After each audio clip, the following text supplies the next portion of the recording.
Right, so good evening again to Canon Fodder TV, where we go through the fan comments. And I did mention actually in the week that it's going to be a double header. What do I mean by that? Well, we've got James Rowe and we've got Colin from Mutch FM and the Voice of Reason. So good evening, guys. Good evening. Evening, hello. How are we all doing? We all right? Fine, thank you. How are you? I'm good, James. I'm good. Good. Right, so the Rennes game. And I did remember reading somewhere that Rennes had been unbeaten in the last 5 or 6 European Cup matches. James, is that right? Yeah, they were unbeaten. They were unbeaten in their last 5, winning 4, drawing 1. Yeah. And I was at the game last Thursday, and I thought we had made a tremendous start, similar to Barty Borisov. Yeah, we've done really well to turn it around, really. And we've kind of got away with losing in Borisov and losing in Brittany to Rennes.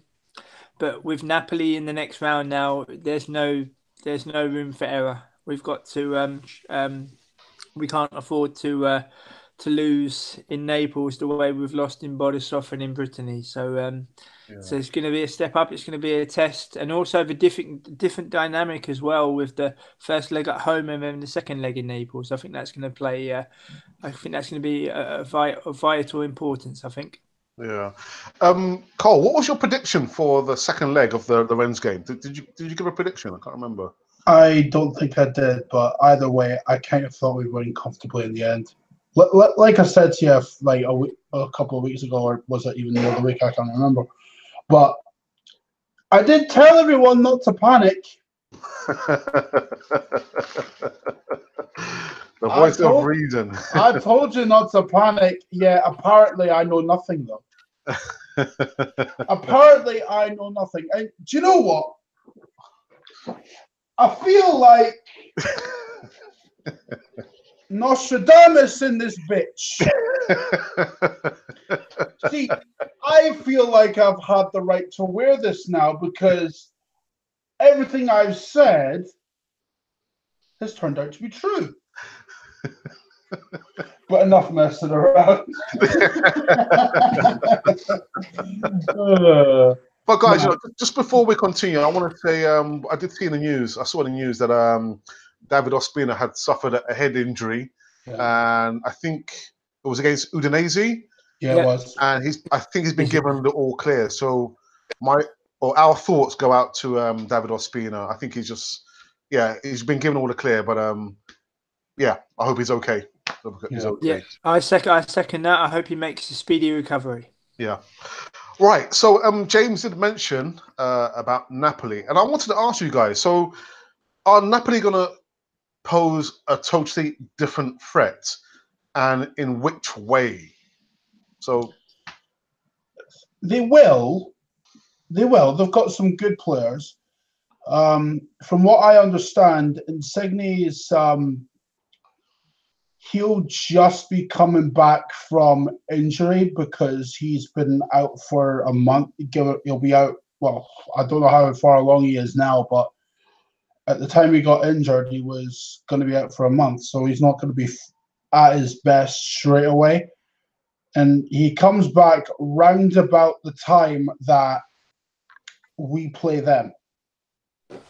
So that could be. Well, I don't know. I don't know. He might not be 100%, but who knows? He might just slot straight back and decide at Napoli and be back to his old self again. I don't know. But that's not to say they've not got other good players, because they do. But one thing I want to make mention, a lot of people were saying as soon as we drew Napoli, right? I heard people saying, "Oh, we're out." No. If you've watched Napoli at all this season, you'll realise that their away form is not the best. They've regressed under Ancelotti because this is not the same Napoli side that got 90 points in the league last season. No. In fact, if memory serves me correctly, they got 91 points in the league last season. This season, they're nowhere near that. That's not to discredit them in any way. Ancelotti is a good coach, but the facts are they've regressed. So we're capable of beating them. Their defense away from home, we can get at it. There's weaknesses to exploit, specifically in midfield. They don't have Jorginho anymore. They don't have Hamsik anymore. You're looking at Diawara, Allen, and there's another one. I don't know. I can't remember it off the top of my head. But either way, they're not untouchable. They're not Atletico Madrid. It's not like we're going to Atletico for the second leg and they've only conceded 3 goals at home.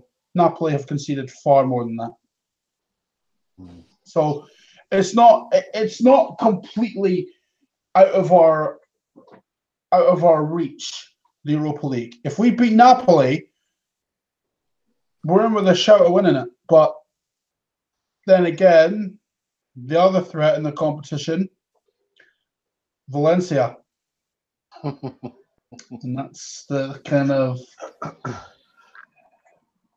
that's the elephant in the room now, isn't it? Yeah. James, what's your thoughts? Do you think Napoli will pose a completely different threat to Arsenal compared to Rennes? And how? How do you think things might pan out in the first and then the second leg? The first leg is at home, isn't it? First leg's at home. When the draw was originally made, we were at home in the second leg, but due to the priority that Chelsea receive, it was switched and we was at home first and then away second. I think Dries Mertens is a very good player. I know that he had tremendous success here in the Netherlands with Utrecht and with PSV, and also going back in the early days when he started in his country with Apeldoorn. He also had a very good World Cup and he's been capped almost 100 times for Belgium. I know that he can prove a thorn in the side and he's got bags of pace and he's very inventive. And Colin touched on the centre-back Koulibaly, who's highly rated. And I think the tactical nous of Ancelotti as well. This is the manager that's won the Champions League 3 times. And he's been around the block and he knows what he's doing. And although I respect Colin's opinion about Napoli may well having regressed this season, we saw in the semi-final against Atletico back in April, small details at European level, tactical switches, substitutions, even levels of motivation. And Ancelotti is still a very, very good manager. And it's going to be, I think both legs are going to be a fascinating tie, but with the dynamic of us being at home first, we've got to try to learn from the semi-final against Atletico, where we didn't put Atletico away in the first leg and then went to Madrid and kind of limped out of the competition and didn't fight. The order of the day with this tie is to hopefully get a win at home at all costs, and then when we go to Naples, stand up and fight. Because I remember with the second leg in the Wanda Metropolitano back in April, it was 1-1, and we started that game in a manner upon which you wouldn't think that we really, really wanted to get to that final. We had a captain that was carried off with an Achilles injury within, I think, 15 minutes. And then 5 minutes before that, he's chastising and encouraging Diego Costa to come and run at him. You're asking for trouble in some cases. But I just think with Napoli's experience under with Ancelotti as manager and the players they have, particularly Dries Mertens, I think he's a danger man. It's going to be difficult, but as Colin says, you've got a potential semi-final against a Valencia side, or maybe even Villarreal. But for me, I think the opponent in this competition, which everybody seems to ignore, I'm going to stick my neck out here. I think Frankfurt are going to reach the final because, as I've said before on this podcast and also on other channels, in this competition, there is always one team that reaches the final, which nobody expects. Nobody expects. Ajax in recent years, Marseille last year, Dnipro when they lost to Sevilla. It's kind of if you go back into the history books, it's something that happens quite often. And Frankfurt, they didn't just top a group with Lazio and Marseille; they absolutely obliterated it. And to get through the group is a tough ask with those 2 teams in it anyway. And they made mincemeat of Marseille and Lazio, I think both home and away. and they're knocked out Inter Milan, which for me was no surprise. I actually predicted that, and I think this is anybody's competition, but with Arsenal's 25-year drought, if you like, not winning a European trophy, we've got to put this to bed. No, as I said, I was fortunate enough to speak to Arsenal Fan TV after the Rennes game, and I said that for those of us lucky to understand and know how special the Cup Winners' Cup in 1994 was, we all know how special it was and the special memories. This is a tremendous opportunity for the next generation to prove that we can win in Europe. And yes, I can understand people's clamour for the Champions League, but wouldn't it be lovely to go into the Champions League next season having won a European title, and then look to see what we can do in the Champions League under Unai Emery? Because 25 years, a quarter of a century, you look back into the time and politics and of that time so many years ago, and this is a great opportunity. But for me, this is anybody's competition, and especially with the lineup of this last 8, and we've just got to take it game by game. We've got to play our best team. People talk about the top 4 race and that. Leave that for a minute and do the sums. If Arsenal win 5 more matches in Europe, we will be playing Champions League football next season, regardless. And then you've got difficult away games at Everton and at Watford and at Wolves, who are on a high, possibly maybe even reaching an FA Cup final. And that'll be a tough tie against Watford. But let's just concentrate on Europe. It's the only opportunity to win a trophy this season. And wouldn't it be lovely for Unai Emery in his first season to give us something we haven't had for such a long time? And it would also give him his 4th Europa League title. It's tough enough to win it once. And so I just hope that we go full pelt and don't try to edge our bets in any way. Just go for it and just give your all, and fingers crossed we can make it. Yeah. Listen, before I go to the fan comments, I want to ask Colin a very quick question. Colin, we both know top 4 or winning the Europa League gives us the pathway into Champions League. So the question is, which one would you prefer? Would you prefer that we win the Europa League or we get that full spot? Why can't we do both? Like, why can't we do both? I don't understand this logic where it's one or the other. Like, I just don't understand this logic. I mean, okay, top 4, fine. The people go on about how important the top 4 is, and look, for us at this moment it is, right? Getting into that top 4 at this moment in time, yes. However, there's other ways of getting into the Champions League as well. There's other ways. Yeah. Right? You don't just get that Champions League money from finishing in the top 4. Yes, you get more money for finishing higher in the league, but you get more money than that. You get more money for being in the Champions League than you do that anyway. So why can't we do both? I don't understand it. Like, okay, finish high, finish the season strong, possibly get 3rd, right? And then, go for the Europa League as well. Like James said, man, it's a European trophy, man. Yeah. It's a European trophy, right? I've heard people over the last few years refer to the Europa League as the League Cup of Europe. Like, come on. A lot of that is ignorant. A lot of that is ignorance, though, Colin. It really is. Exactly. A lot of that is ignorance. Exactly. It's still a European trophy. And think of it this way, right? Say we finish 3rd and win the Europa League. Guess what that puts us in contention for as well? The European Super Cup. Something we've never been in years. In fact, not for well over 2 decades now. Yeah. We was in it. We last played in it when it was a 2-legged affair. Exactly. So there you go. Like, why can't we do both? I don't understand this logic. Like, finish the league strong and go for the Europa League. People are talking about getting into the Champions League. I'll tell you this now. With game management, like I saw in the first leg, we've got no chance in the Champions League with that. Yeah. My next question actually was going to be, do you think we are equipped to make a sustained challenge for in the Champions League, because I think I spoke to James before, and we did kind of agree it's going to take best part of maybe 2 or 3 seasons to be in a better condition to challenge for the Champions League. So I agree. I would prefer to have a good run in the Europa League, try and win that, rather than going to the Champions League and like not having any kind of real meaningful existence in the Champions League. But the thing is, Alex, right, winning the Europa League, right, not only would it give us a trophy, not only would it get us back into the Champions League, but as James has pointed out, it would give the manager and the team confidence. Like, this team over so many years has been lacking that confidence. And the reason being is because we will win one trophy, which is the FA Cup, right? And we do fuck all after that. Like, you can't understate the importance that a European trophy gives a club.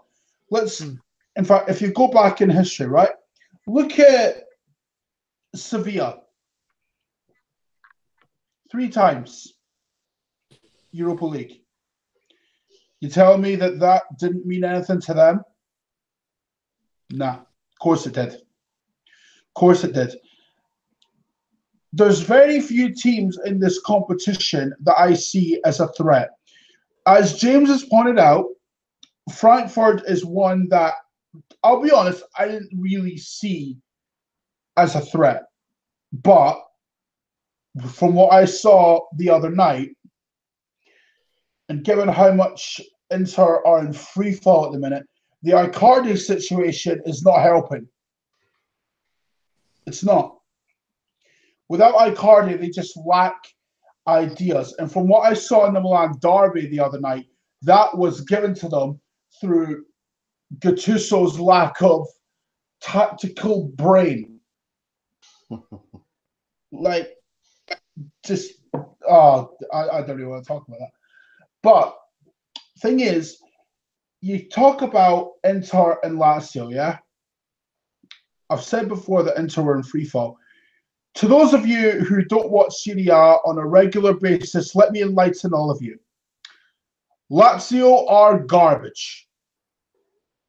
They are. They are.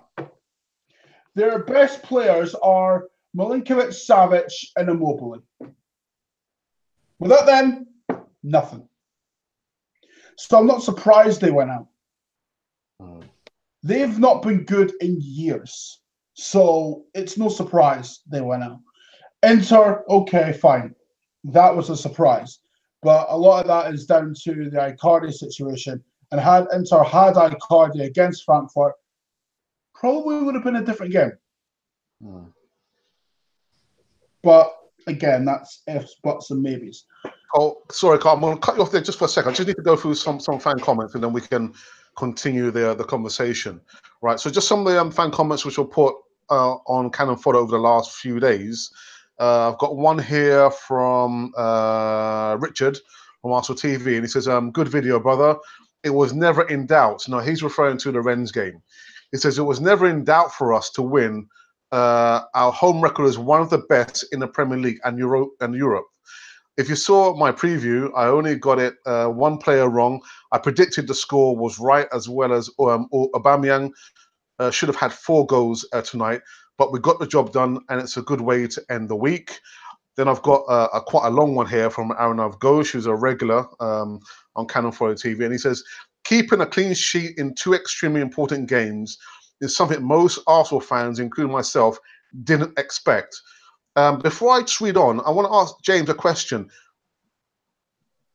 Keeping a clean sheet in Europe, is that so important, or is it not really, as long as we're scoring more goals than the opposition? It is, because of the weight of the away goal.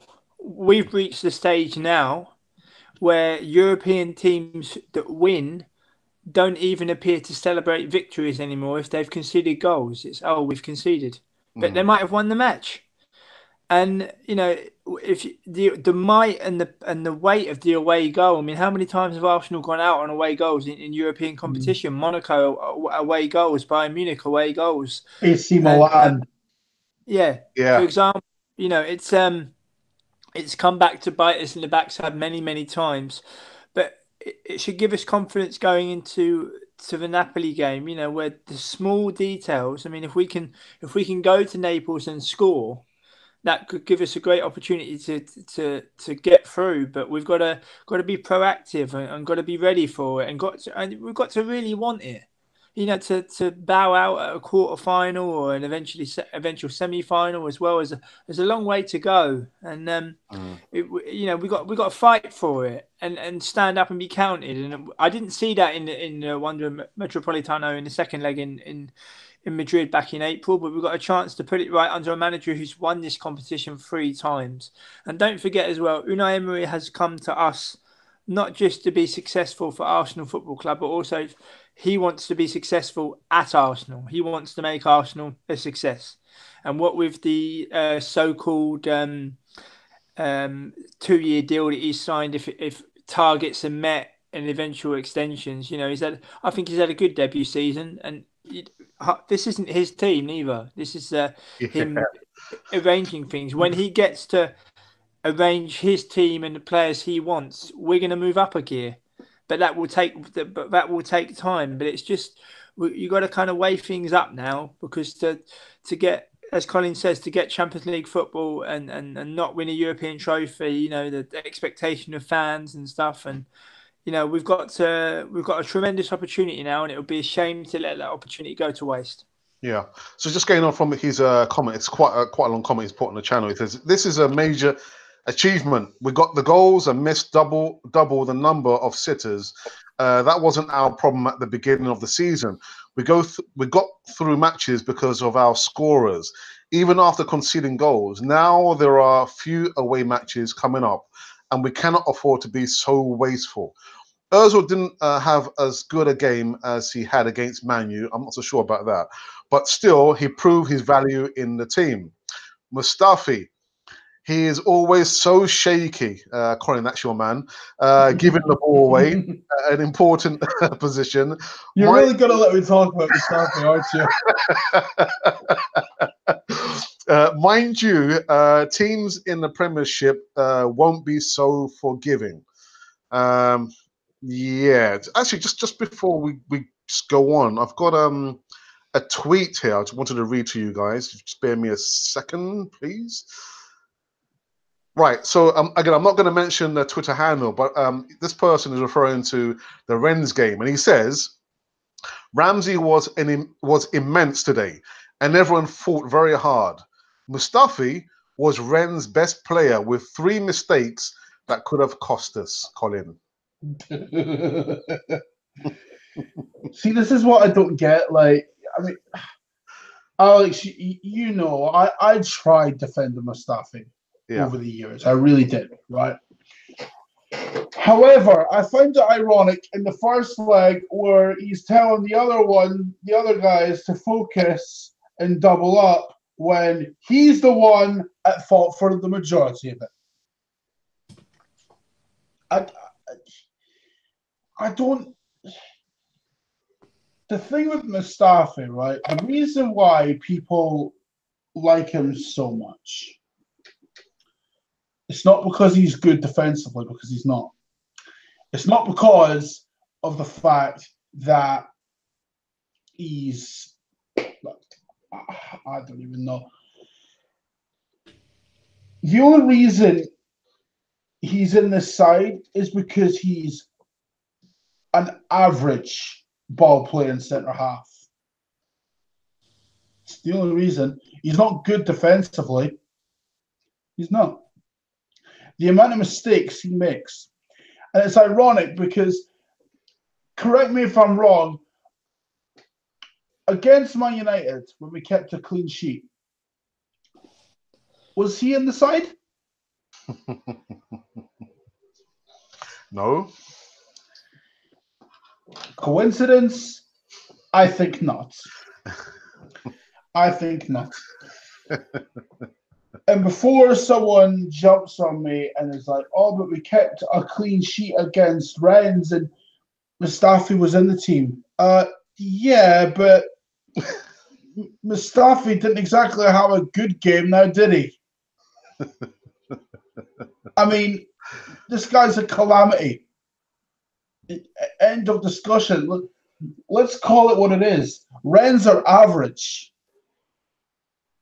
Oh, you say that, but as James rightly mentioned, they were unbeaten in 5 unbeaten in matches. 5, and they won 3-1 in Seville against Real Betis, who have beaten Atletico at home in the same stadium in La Liga this season, and they also won in the Camp Nou. And that win, that kind of was a bit of not a smoke screen for me, but that really made me think about the second leg. If they can do that in Seville, then they'd provide a bit more of a stern test in London. But every foul they were asking for cards. Every little niggling thing they was up with, gesticulating with their hands for cards and things like that. And I mean, I was surprised that the Algerian right back Mehdi Safan, who had such a great game in Brittany against Arsenal, was on the bench. And therein lies the small details at European level. I'm not saying if they'd have picked him, it would have been different, but he didn't have any problems against Arsenal in Brittany, did he? But he obviously wasn't playing in London. But yeah, a good team performance. We've got to improve, and like Colin says, with the mistakes from Mustafi as well. One thing I can't understand about Mustafi is if he wasn't good enough for Everton, and then went away to Sampdoria, and then played well for Valencia, and then somebody sanctions a £35 million bid, which is accepted. I don't know if people do not look at the history of players or anything like that. I've just recently interviewed a player who is now playing in Belarus, who was part of the Nigerian under-20 setup not so long ago. And he was telling me, it's Simon Fodder, and he was telling me about he was playing really well in Belarus, and he was on the verge of moving to Panathinaikos, and he got injured. And so it just goes to show how close you can get to transfers. And on the flip side of that, how players that are maybe not so good for not as good enough for certain clubs can have all the luck and get that big move.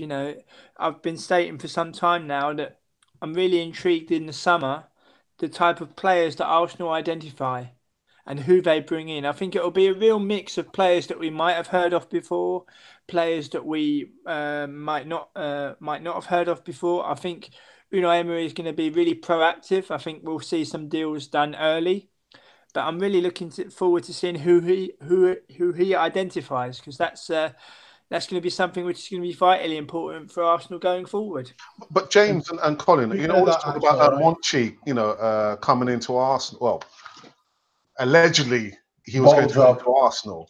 Bottle job. Say again? Bottle job. Yeah. Well, is that going to damage Arsenal? No. You've got to look at the alternatives. I mean, there was the rumours about Overmars have been gathering pace this end, but I think that's coincided with Ajax's good European run. But you also mustn't forget that Ajax haven't won the league for 5 years, and they're fighting on three fronts. They lost to Alkmaar yesterday, and the pressure is on for them to win the Eredivisie title, and they're 5 points behind with 8 games left. Overmars is very competent and respects the role he does, it's particularly in signing young players to long-term deals and signing young talent from the first division or youth team setups from around the country. But it's a big step from Eredivisie to Premier League. Like, for example, with the Eredivisie, it's all about the structure. If your books do not match when you hand your accounts into the Dutch FA, you can be sanctioned with points deductions, put into certain finance categories. You're basically supervised by the Dutch FA. And if you don't heed the warnings and of things not matching and your books not being in order, you can be threatened with the final warning is your professional license is revoked and you'll get put back into amateur football.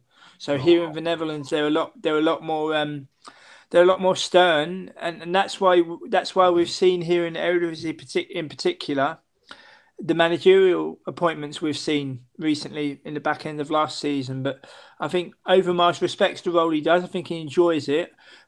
Shortly before we went on air tonight, I saw a tweet come by which I retweeted where it appears that Monchi and EMERY'S were not going to become the new technical director, and the name of the Frankfurt technical director was muted because he took them basically from relegation candidates to potential Europa League winners in a short space of time. So be interesting to see who Arsenal identify. I actually thought Monchi was going to come, actually. Yeah, so did I. Yeah. I thought that to work with Unai Emery again, but you don't know the reasons why he's chosen to do what he's done, you know, and be interesting to see the model Arsenal choose and things like that. I mean, I just hope that Emery gets a free rein in identifying the players that he wants. And, you know, I saw Rennes, I thought Benjamin Boriscio, who came through the Lens Academy, he looked a very good player. And you know, why not look at securing his services? I don't think he'll be very expensive. And he's technically very, very good. He was isolated in the game last Thursday, which was tactically very well placed by Emery. But yeah, we've just got to cast the net wide and don't just buy for the sake of buying. When it comes to identifying, you got to match the length of contract with the salary and all these different things, because we've got a lot of players, average players, who are on big money contracts, and we've got an opportunity to stop that now. We've got an opportunity to stop and think, do we really, really want this player?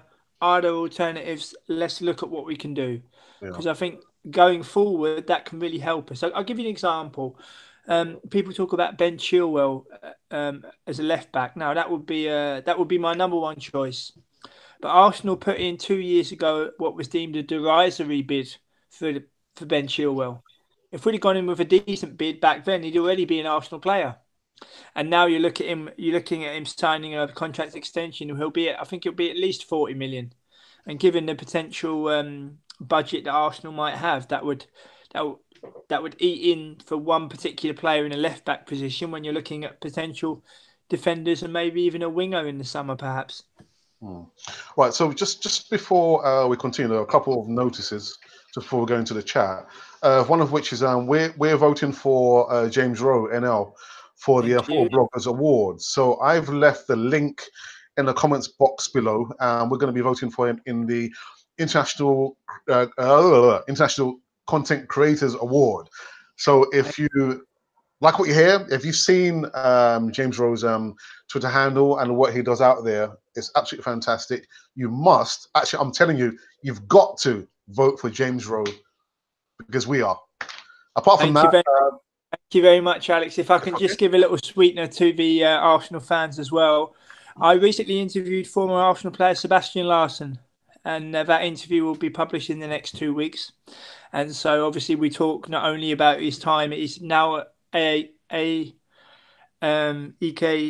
Solna in Sweden, and we spoke about his time at Arsenal, and it was really, really interesting to hear his thoughts on the club and everything. I won't give too much away, but I think in terms of players, I think it's the best one I've done, I think. Brilliant. And apart from that, make sure you follow and subscribe to Mutch FM, Colin, who is also one of our contributors on Cannon for TV with the Voice of Reason. Colin, how's Mutch FM going? Yeah, it's going well, man. I mean, episode 3 is up on the channel now. It was uploaded on the Sunday night. For those of you that haven't watched it yet, I'm not going to spoil it, but it's entertaining. Don't spoil it. It's entertaining, right?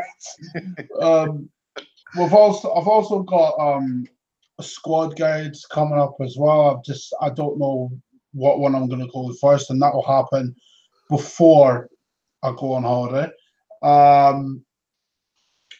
I've also got tactical guides coming up as well, with the first one being the Conte 352 that won me the league with Newcastle last year. And by the way, that's not his Chelsea system, that's his Juve system. I don't go that Chelsea bullshit. Nah, that's not Conte ball, man. That's not Conte ball. Nah. But we've got some other content coming as well. There's squad guides, tactical guides, and other stuff as well. I might even do like teams that you should, who would be an interesting save to start with for those new Football Manager guys. But yeah, got some good shit coming. Okay, either way, we'll leave the link to Colin's YouTube channel, Much FM, in the context box below. Right, let's quick get into the chat. There's been quite a few comments here I didn't get a chance to go through. And this one, I guess, could be directed at James. And this is from Ryan, Mr. Arsenal 89. And he says, I also think that Slavia Prague will fancy their chances against Chelsea and cause an upset and go to the semis. After all, they've just knocked out Sevilla. So what do you think about Slavia Prague, James? Do you think they are a surprise package? I was fortunate enough to interview their Dutch striker Mick van Beurden. I think it was about a year and a half ago now. And that interview you can read on footballannual.com. And we spoke about the team spirit that Slavia Prague have. You know, I remember him telling me about the when you play the derby against Sparta and you win, you get like a key to the city. You know, it's a real hot derby, and he spoke about the togetherness of the players and everybody knowing the size of the club. I think Ryan's got a great point. I think they'll get a draw against Chelsea in Prague. I can't see Chelsea winning in the Czech Republic, but again, with the home advantage in London, it may well swing. But this, as I said at the start of the pod, this is anybody's Europa League, anyone's Europa League. I think it might even come down to small details. I know Colin made a point earlier about Valencia in the semi-final. We all know how well Cazorla is playing for Villarreal. And Fornals as well is in great form. And people might look at their league form and think, Villarreal are in danger of potential relegation, which is true. But again, it's an opportunity for them to write history. I mean, it wasn't so long ago that Espanyol reached the final in 2007. And that nobody expected that. So this is anybody's Europa League, and we've got to respect every single opponent. We've got to concentrate on what we do. But I think Ryan makes a great point, you know, especially with Slavia Prague knocking out Sevilla, coming through a difficult group. I think they faced the likes of Copenhagen and Bordeaux in their group as well, which is difficult away days. So it'd be very, very interesting indeed. And there's another comment here from JR Cypher. And he says, I wonder what Colin's household was like after we beat Manchester United. Colin, what was your household like? Oh, boy. Well, after we beat Manchester United, of course, I indulged in the standard gloating, which is only natural. I'll admit, I phoned my brother first and just started the conversation with a simple, "You all right, mate?" To answer that, though, well, beautiful on my end, chaos on the other end. Okay, and just some more comments as well. We've got a Rising 101, and he or she or they say we should try to score as many goals at home against Napoli, and second leg maybe a draw. And then he says if the players really want to, they can beat Napoli. If not, we won't. It's up to the players, James. We need a victory at home. If you think of the Atletico, I know Atletico is a semi-final and this is a quarter-final, but there are similarities in terms of the home leg. We went looking for that second goal and we just couldn't score. And then Atletico's best player, you give him half a chance, coupled with a defensive error, and it's 1-1. I think we need to win at home to give us a great opportunity to reach the last four. Even if it's just a 1-0 victory, that's a win.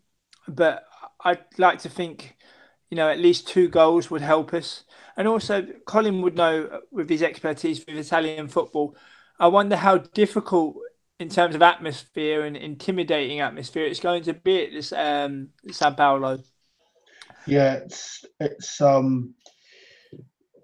I mean, at home Napoli are good for the most part, but that atmosphere, man, it's oh boy.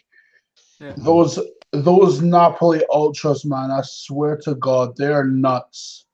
Like they're proper nuts. Like there was a tweet going around that there was a couple people saying that some Arsenal fans should take care of themselves while they're over there. And to be honest, that says a lot because the Napoli ultras, they're not people that are going to take any shit. And if they have a problem with how the team's playing, they're not scared to they're not scared to let people know about it.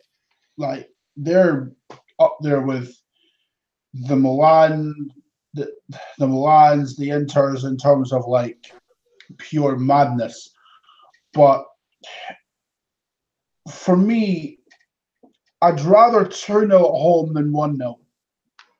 Yeah. And the reason why is because 1-0 is never safe in Europe. Never.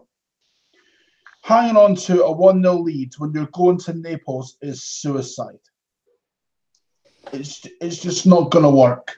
It's just not going to work. And besides that, I don't trust this team to stay defensively sound for an entire away game against Napoli. I just don't trust this team. And again, goes back to mentality, right? People talk about, oh, everyone's playing well at the right time. Yes, they are. I agree with that. However, like James pointed out, and like that comment has pointed out, the team has to want it. And that's all about mentality.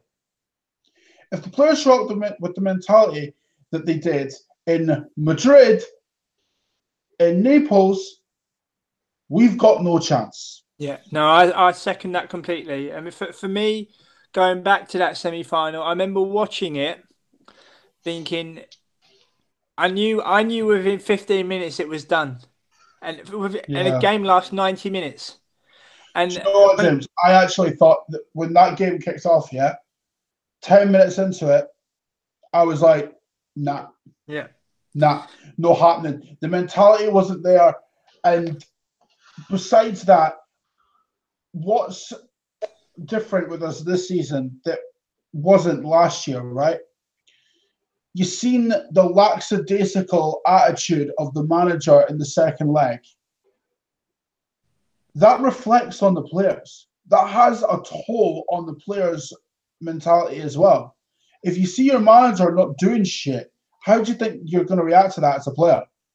You're not going to react to that at all. Like, because half the battle comes from the manager. He's got to instill that belief in you that you can go out there and do the job. Against Atletico last year, I just did not see that from the manager. I just didn't. And you always knew that Atletico was going to lean on the fact to finish the job at home. But for me, with this European trophy, when it's all over and the players are retired and they look back on their careers and they haven't won anything of European note with Arsenal, it's an opportunity gone. You look at the 1994 and the 1995 group that not only reached the final and won, we reached the final of the same competition the following year. You know, and we lost, unfortunately, to Real Zaragoza.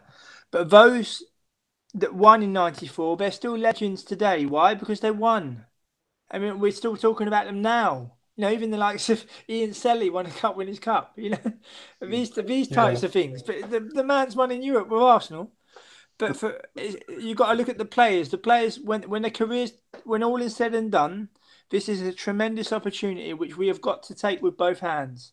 And I can understand fans thinking about Champions League, but if you look at us in Europe, if you're completely honest, and we've been playing European football for nigh on 20 years, we have reached the Champions League final. We've lost. We reached the Champions League semi-final. We lost. We reached the Europa League semi-final. We lost. We reached a UEFA Cup final in 2000. We lost. So it's taking your chances when they come and really, really going for it. I mean, people say about playing Watford away on the Monday and then going to Naples. Never mind the league game afterwards. Forget about that. Just give your all in Naples and try to get through to that semi-final. Yeah. Listen, there were a couple of other things I wanted to talk about, but I'm very aware that James has to go on to another podcast shortly after we've done here. So what I'm going to do, I'm going to call it quits. Okay. I'm going to say thank you to Colin. Make sure you catch Colin on Wednesday with A Voice and Reason, and also follow his channel, Mutch FM, as well as his Twitter handle. Colin, thanks a lot for coming on the channel. Also, James, thanks a lot for coming. I know your time is very, very limited. And, yeah, well, it's always it's nice to be in a position to pick and choose, of course, and I always enjoy taking part in Cannon Fodder.